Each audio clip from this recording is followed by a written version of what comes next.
On a tendance à penser que la physique quantique, c'est juste la science de l'infiniment petit. Mais en réalité, c'est bien plus que ça. Ces règles, aussi étranges soient-elles, gouvernent absolument tout. Du téléphone qu'on a dans la poche jusqu'à la galaxie la plus lointaine. C'est en quelque sorte le code source secret de notre réalité. Et pour vraiment saisir à quel point ce monde est différent, posons une question qui semble défier toute logique.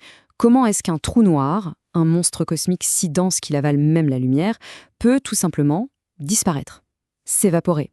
Allez, on va plonger au cœur de ce paradoxe. L'histoire commence avec les objets les plus redoutables de l'univers, les trous noirs, et la découverte d'une faille dans leur armure. Une faille que, franchement, personne n'avait vu venir. Dans notre imaginaire, ce sont des forces invincibles, pas vrai? Des véritables mastodontes qui dévorent des étoiles comme si de rien n'était.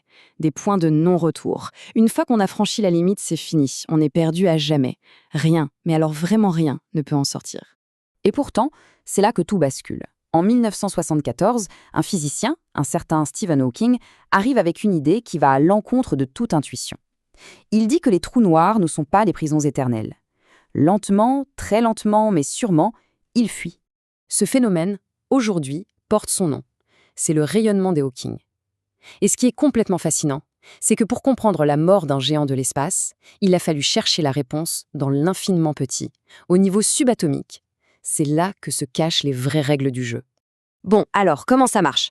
Il faut s'imaginer que le vide de l'espace, en fait, il n'est pas vraiment vide.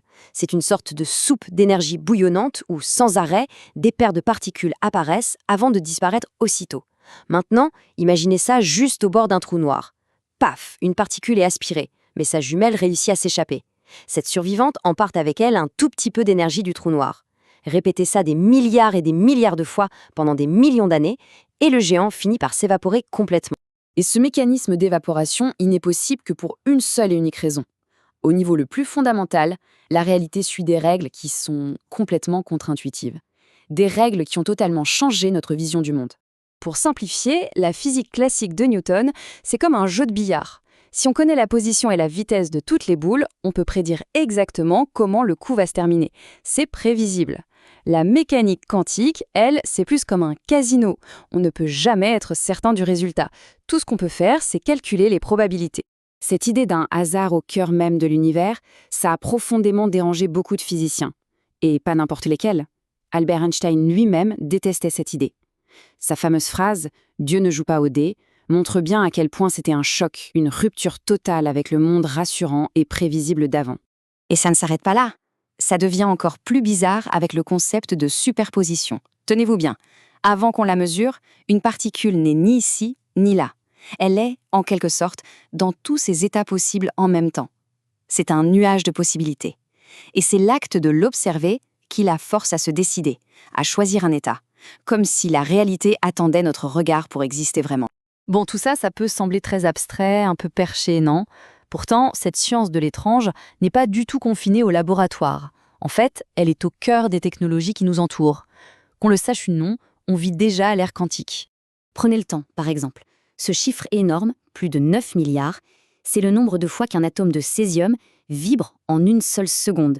Cette pulsation, qui est dictée par les lois quantiques, est tellement régulière qu'on en a fait la définition officielle de la seconde.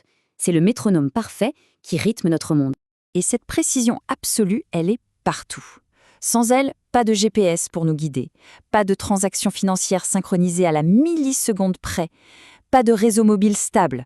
Très littéralement, notre monde moderne s'arrêterait de tourner sans ce temps quantique. Le laser, c'est un autre exemple parfait.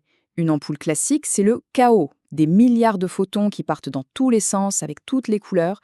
C'est une foule en délire. Un laser, à l'inverse, c'est l'harmonie parfaite.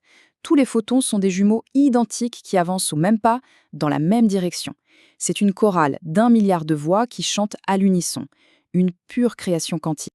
Alors, après avoir maîtrisé le temps et la lumière, quelle est la prochaine frontière? Eh bien, c'est le calcul, l'informatique. L'idée, c'est de construire des machines qui fonctionnent directement avec les règles les plus profondes de la réalité. Et pour ça, il faut maîtriser un autre concept absolument stupéfiant, l'intrication.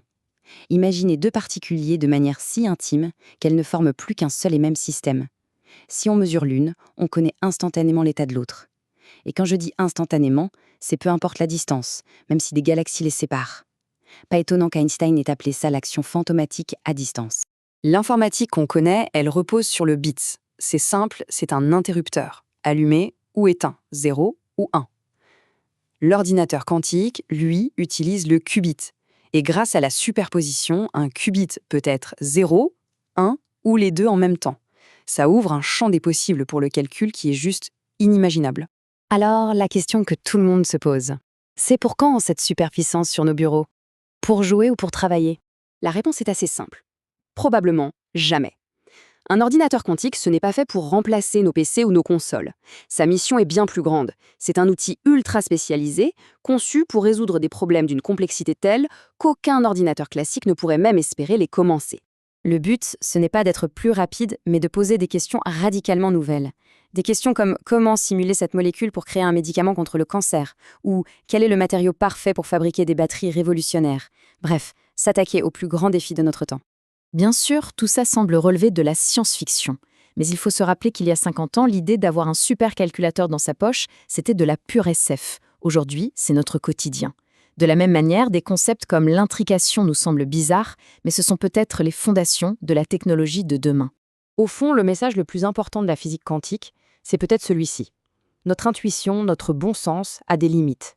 Pour vraiment comprendre l'univers et repousser les frontières de ce qu'on sait, il faut oser regarder au-delà de ce que nos sens nous disent. Et il faut accepter un monde bien plus étrange et bien plus merveilleux que tout ce qu'on aurait pu imaginer.